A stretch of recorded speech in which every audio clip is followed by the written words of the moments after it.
Hi, this is James Jude Courtney, Michael Myers, aka The Shape, in the most recent Halloween films, and you're listening to Radio Horror. Welcome back to the Radio Horror channel here on WCW 91.3 FM. Tonight on the show, we have a distinguished guest on the show with us who has been playing the same character now for 3 films in a row, which is very unusual because normally they seem to jump around a lot, and I think there's only 1 or 2 other actors who played this character more than once. We have James Jude Courtney on the show, who's played Michael Myers in Halloween 2018, Halloween Kills from 2021, and he is going to start filming sometime this spring, Halloween Ends, playing The Shape, or Michael Myers. He's got multiple names. Mikey. Thank you for coming on the show with us, James. Oh man, it's so good to be here, Chris. So good. Yeah. Isn't it funny though? It's on IMDb in the credits, it's always listed as The Shape, but they call him Michael Myers. They don't go, The Shape is here. The Shape is in Haddonfield. Yeah. I know. Well, and that all started in 1978 because it was written in the script as The Shape. So Deborah Hill and John Carpenter, when they wrote the character, they always referred to him in dialogue as Michael Myers, but they wrote down The Shape. And so in every ensuing script, it's been The Shape. And if you look at the call sheet, like for instance, on the call sheets on number 3, it's Jamie Lee Curtis, Andy Matichak, and myself, and I'm the third on the call sheet, and it'll say The Shape. Everything will refer to The Shape, and the only way they refer to Michael Myers is in dialogue. Other than that, it doesn't exist. When you got the call to play Michael Myers, what have you been doing for the last 16 years? Because there's a giant gap between your IMDb history between the Gray in Between and then Halloween. Well, I had made the decision at that point that I wasn't going to pursue anything on camera. There's actually things I've done in between then. I just didn't throw up on IMDb, but I've stunt coordinated several commercials and that kind of stuff. But I was really focused on writing and honing and dialing in my writing in my craft as a screenwriter. I had actually during that time been brought on by Tom Benson, the owner of the Saints, to write a screenplay about one of his jockeys named Randy Romero. So and I was writing with the author of his biographer, a brilliant writer named Bill Heller. So we traveled on the horse circuit for a couple of years, over a long extended period of time, learning the horse. I had to learn the horse, all the vernacular, and was hanging out with these crazy billionaire horse, racehorse owners and jockeys, and back in the paddocks. It was a wonderful experience. And at the same time, I was traveling with my brother on his cancer journey, and I did a lot of traveling. I traveled for about 5 years, and I was just in the place where, look, if someone calls me, if a friend calls me, I go to work. If not, I'm focused on getting my films made. Got very close a couple of times, including that film that Tom Benson was involved in. But anybody in the business will tell you, it took 10 years for Clint Eastwood to get, $1 Million Baby made. I mean, anybody will tell you it's a minor miracle when you get a film made. And if I had $100 for every time I've been, paying attorneys to paper the deal, we're almost there. Once we sign, money's in the bank, we're making the film. If I had $100 for every time one of those fell through, I could buy a new Mercedes. I mean, that's just the way it goes. So, when I got the call, it was really just, Ron Hutchinson, who was the stunt coordinator on the 2 Rob Zombie films, the Halloweens. He called and said, "Hey man, so we're doing another Halloween." I'm like, "Oh, that's awesome." And I've known Ron 35 years. I never worked for him. I worked as an actor on films where he was a stunt coordinator. We have the closest mutual friends in Chris Nielsen and his wife, Jennifer. In fact, they were the ones who recommended me to Ron. So Ron calls and says, "Hey man, so we're doing another Halloween." I was like, "Awesome, man, awesome. Well, you're gonna have a blast on that." And he goes, "Yeah, well," so when I read the script, I told David Gordon Green, the director, and Malika Cod that, that this was a very unusual script and you needed somebody with really deep acting chops who's also a really good stuntman. And there's not many of those guys around, and there's not. And then David Gordon Green said, "Well, yeah, okay, cool. So he's got to be 6'3", 200 pounds, and he's got to be in his 60s. Do you know anybody?" And that's when Ron went, "Oh, well, let me think about this." And immediately, Chris Nielsen, my buddy, was like, "That's Courtney, man. That's got Courtney written all over it." So that was the genesis of that. It was meant to be, man. I mean, your size doesn't hurt either. You're like 6'3". Yeah. Yeah, 6'3", 200, give or take a few pounds. I stay in really good shape, you know. Yeah, I mean, I've stood next to you in the picture, and you're like good 2 feet above me. So you definitely need somebody like you or like Tyler Main who can just pick people up and throw them around like rag dolls. Tyler's a big boy, man. Tyler's a lot bigger than I am. He's got a couple inches on me, and he's got easily 50 pounds on me, man. He's Jesus Christ, that's but crazy. but if you look at it, you know, really the character as defined, I mean, I think Tyler Mane was perfect for what Rob Zombie wanted to do. My combination of dance and the many martial arts I've practiced, one of them is Aikido, which is very kind of fascinating because in Aikido, you really don't lift your feet off the ground. You kind of glide in circular motions. So I think that the dance and the Aikido really informed my movement as the shape, whereas Tyler Mane's was more of a brutal force. You know, I mean, I think Tyler and I both fit what our directors wanted. You're also in the first of the three. You were doing you were the shape as well as Nick Castle came back to play him, right? Well, Nick was in for a cameo. He did one scene, and we were inhabiting the same scene. You know, there's a little issue with publicity.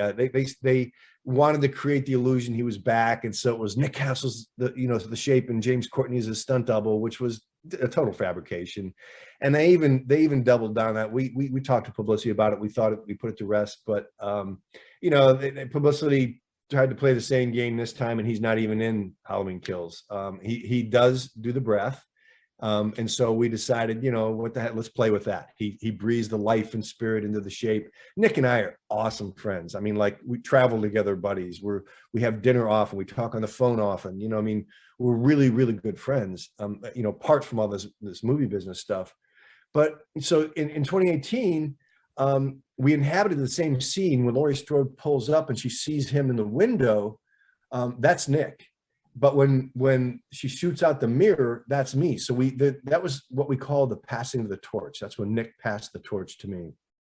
And it made perfect sense because that mask is fitted to my face. I mean, it's built to my face. It's molded on my face. So anybody else puts that mask on and it's distended and it just doesn't look good. So you can't have anybody in that mask in any kind of close up. And then in Halloween Kills, we were hoping to have the same, you know, have that same experience where we got to do a scene together. His scene did not make it to the final cut, but it's on the it's in the extras on the Blu-ray. So you know, but and that's I mean, I think it's great that Nick's spirit and energy is there, and he's such an amazing guy, and he did such a incredibly creative turn for John Carpenter and Deborah Hill when he embodied that character, because he's such a high creative.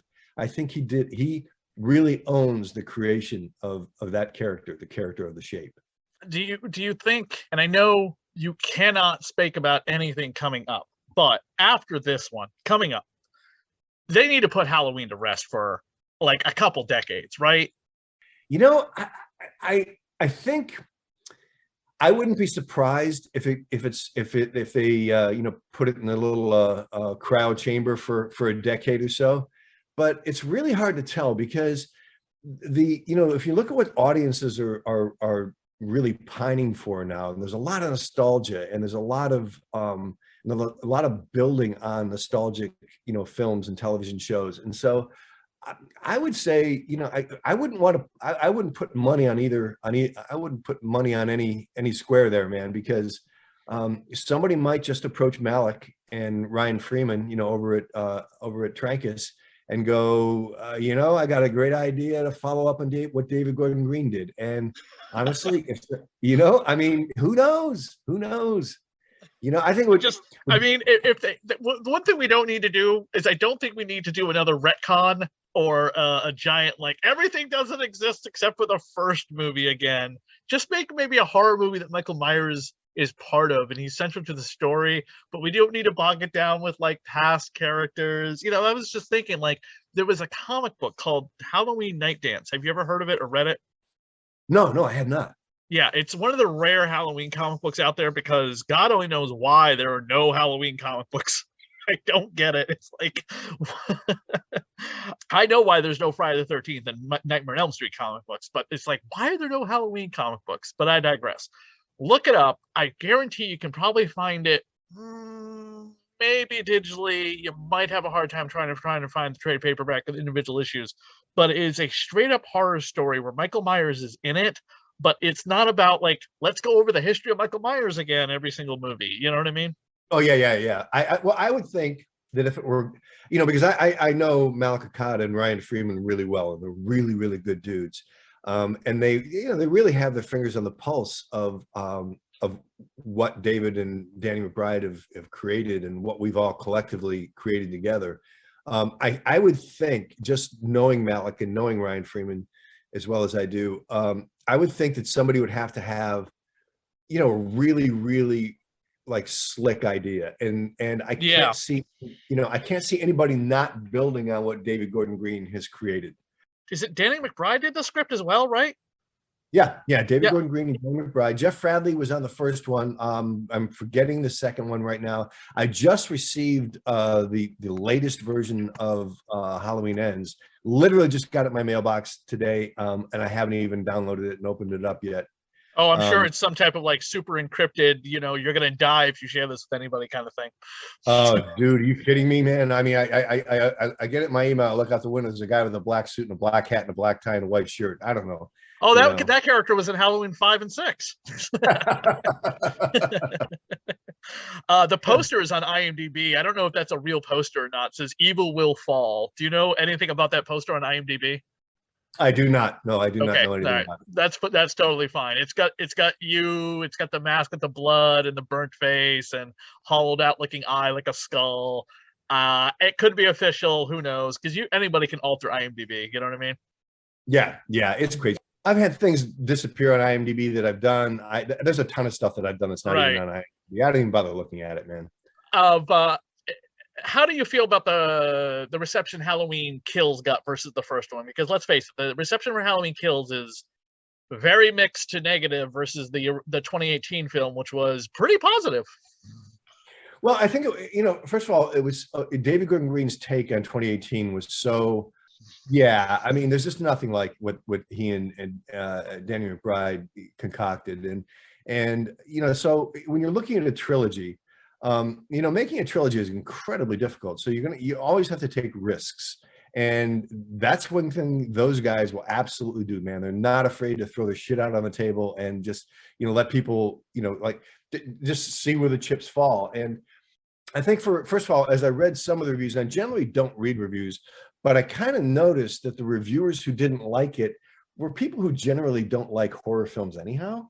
So I kind of feel like, if you don't understand horror, why are you reviewing it? I mean, if a reviewer doesn't get, chick flicks or an action adventure, or, I mean, why would you review something that you don't generally like anyhow? So I kind of felt that vibe was going on.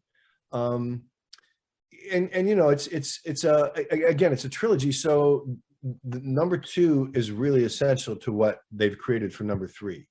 And, and for me, I have to trust David, and, hands down the best director I've ever worked with or worked for.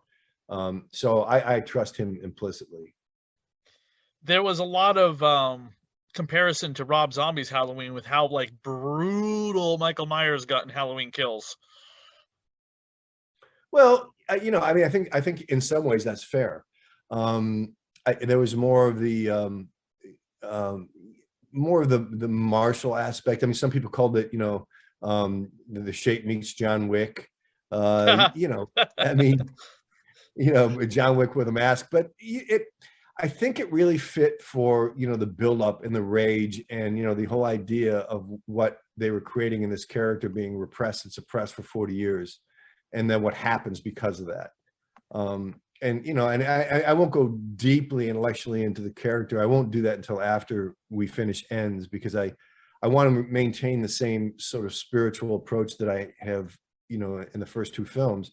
I mean, the fact that I move the way I move and then I, fight the way I fight, that's just decades of martial arts and, stunt experience. And, and I think it fit personally. We were talking just really briefly before we started recording that it's the 25th anniversary of Buffy the Vampire Slayer in about a week or two. when the show, first launched on the WB back when before it became the CW, and you're in one episode, Killed by Death. You play Der Kind Stod. The kid is told, yeah. Yeah, that's the creature, right? Yeah. He's it's a child killer, in other words. Yeah, okay, yeah. And basically the only way you could see it is if you're like near death, right? Right. What was Buffy has to go. She has to induce herself into a high state of fever and near death in order to do battle with me. Right. She takes I think she takes a watered down version of the flu.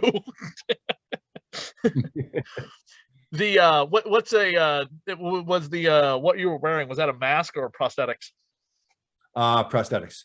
And the eyes, fascinating enough for me, and that one, okay, that's down the through line here, actually. That's why I was bringing it up, because it was just like, hey, how is it to see out of one mask versus the other? Well, it's really, the mask and the prosthetics are one thing, and definitely that's cumbersome and a challenge. The challenge for both of these characters was I was blind in one eye with a prosthetic over my left eye in Halloween 2018 and Halloween Kills, and I will be again, because that eye it doesn't exist, it's gone. In Buffy the Vampire Slayer, the contacts I was wearing were so thick I couldn't see. So I had to literally count my steps and memorize my movement so that I knew where the door was, I knew where the bed was, I knew, I was walking blind. And the same thing happened to me in Halloween Kills, where, coming through that burning house, I mean, dude, that was hot. I'm wearing 2 Nomex suits soaked in fire retardant gel, gelled up, hood underneath the mask. Walking through the house, I had to count the steps to the front door because it was so hot in there that if I'd have opened my eyes, I would have seared my eyeballs. Yikes. And then, and then I get to the door, I had to count the steps to the, I get to the front door, I could open my eyes very, very like a slit, just so I could barely see.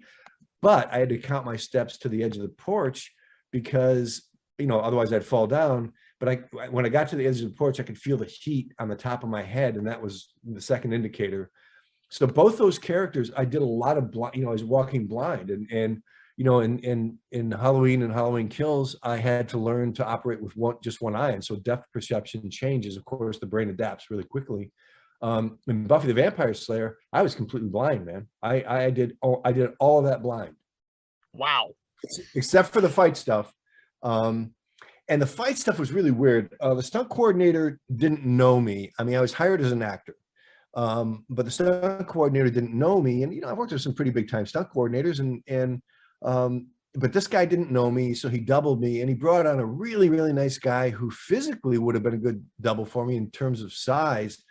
But when I tried to explain to him the cat-like way that the Kinderstone moved, he just didn't get it. He fought like a big man. And so they cut out almost all his stuff, and the only fighting stuff in there is mine. Do you ever do what a lot of actors do when they're playing the murderer, killer, the bad guy? Do you stay away from everyone on set so they can not have a relationship with you? That's friendly? I think on 2018, the only people I ever had dinner with were the stunt coordinator several times. I want to real quick ask you, what has been your most oddball, craziest fan experience so far? Oh boy.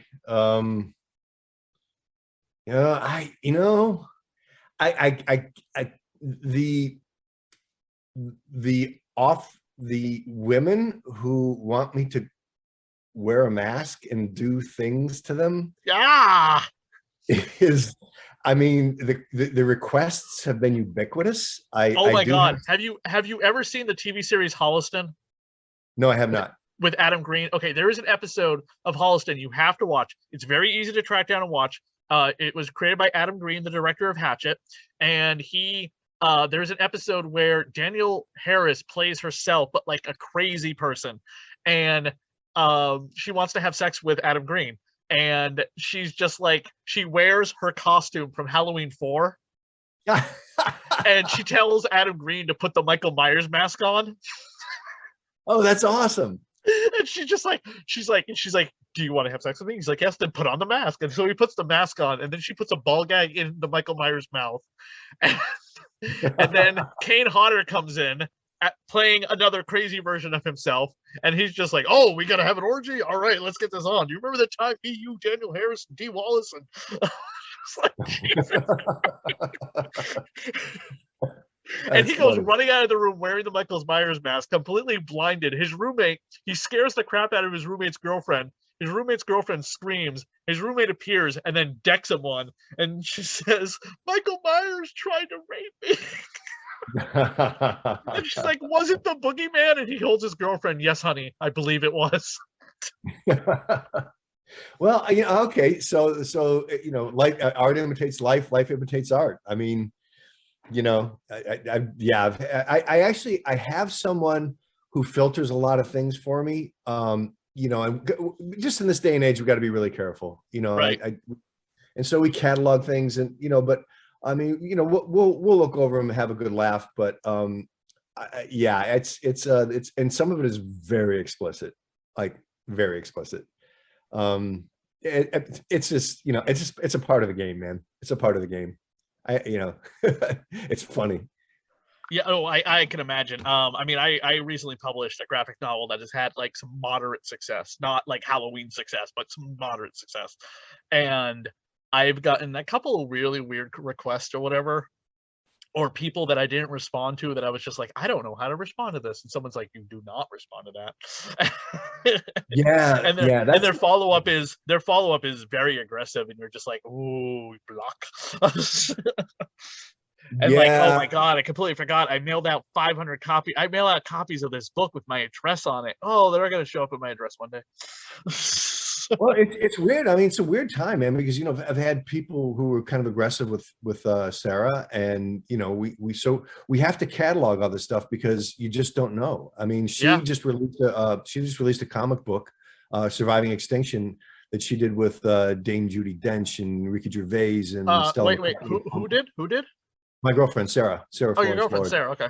Yeah. So, and she did it with, Paul Goodenough and this cast of amazing people. And she was a Cop 26 because of it. And, all kinds of really cool stuff. But, our fans are starting to cross migrate between the two of us now. And some of them have gotten a little aggressive with her, which is not cool. So we're keeping our eye on the ball here. But by and large, man, the fans are freaking awesome.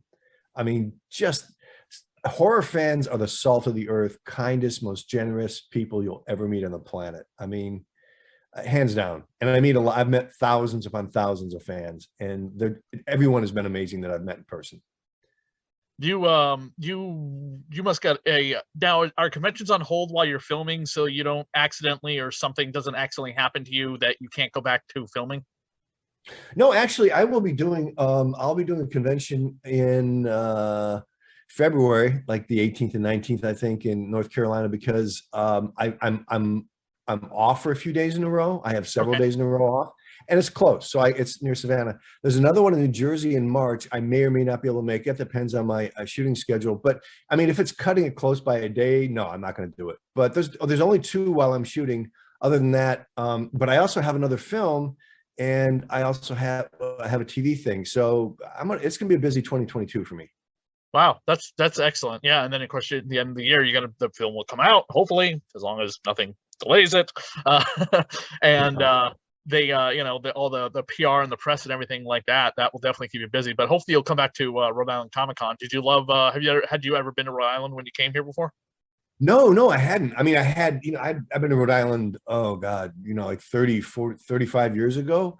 But no, I had not. And Providence is amazing. And I wish I could have spent more time there. I have a bunch of friends up in New England, and, so my good buddy, Vinny Adams, who I did Conan with back in the day, he met me there and we kind of hung out, and I wish I had more time there. And that's what Sarah and I do, is when we do conventions, we end up staying 3 or 4 extra days. We'll explore Chicago and, Philly. Oh man, we've been to Philly a few times, and, Philly's awesome. I love Philly. But yeah, man, I mean, we're going to be all over the place. Texas, Tulsa, Oklahoma, like all over the place this year. Excellent, dude. Excellent. Are you on any social media that you can give out? Oh yeah. Instagram is Jude Courtney, and Facebook, same. Twitter, James J. Courtney. Yeah, and we stay in touch that way. And Cool. you know, kind of throw a little bit of stuff out, and you know, it's great. It's great being in such close contact with the fans. Oh, one thing I always love to ask: is there anything that you in particular yourself collect? That I collect. Yeah, cars. You're I'm a a car car. guy. You're a car guy. Yeah, I'm a car guy. My dad was a stock car racer, and my six brothers and I have all had bad to the bone automobiles. And Oh, you have six brothers. Wow. six brothers. Yeah, it was a test fest, man. and like three or four of them are bigger than me. So I mean, there were some big kids in my family, and I'm the oldest. But you know, I'm 6'7", 280, 6'4", 280, 6'4", 250. You know, Wow. so these guys, they're big kids, but we've all had just beautiful, beautiful cars. I mean, some really fast. We do track days at the BMW track. I mean, you know, we're car guys, all of us. Fantastic, James. Thank you again so much for coming on the show. I really appreciate it. Oh man, love it, Chris. Love it, and love to do it again when we release the film. Yeah, I'll definitely reach out to your agent after the last one comes out, just to do like an update and be like, all right, now let's talk about all the things we loved and hated. Well, yeah, and I can spill the beans then, man. I can't do Yeah, definitely. But like I said, this being the 25th anniversary of Buffy the Vampire Slayer, get some of those photos of you as that creature, you know, from Buffy out there, because I guarantee Buffy fans will love seeing it on your table. Yeah, there's not many around. I think I have one, and it's not a very good one. But we try and get dude. There are some really nice looking pictures on IMDb. See if you can get somebody who's a professional photographer to get those printed off for you, so you can put them on your table next time you're at a con. Well, the hard part is getting high res photos. Right, you know, right. But I'm sure you could probably reach out. I'm sure your agent or somebody can reach out to whoever owns Buffy these days. I think it's Disney, honestly, to try and get some stock photos printed off or something. You know what I mean? Yeah, great idea, Chris. Yeah. Because it's making the 25th anniversary. It's also a very cool character. It's very unique to one episode. So. Oh, and let me tell you something. The similarities in Sarah Migueler and Jamie Lee Curtis, and those two women, their presence, their self-confidence, their intelligence, their spirituality, their incredible talent, their generosity. I mean, they're very, very similar women. I mean, it's kind of eerie almost how similar those two experiences were for me. Definitely. Hey, thanks, man. Yeah, absolutely.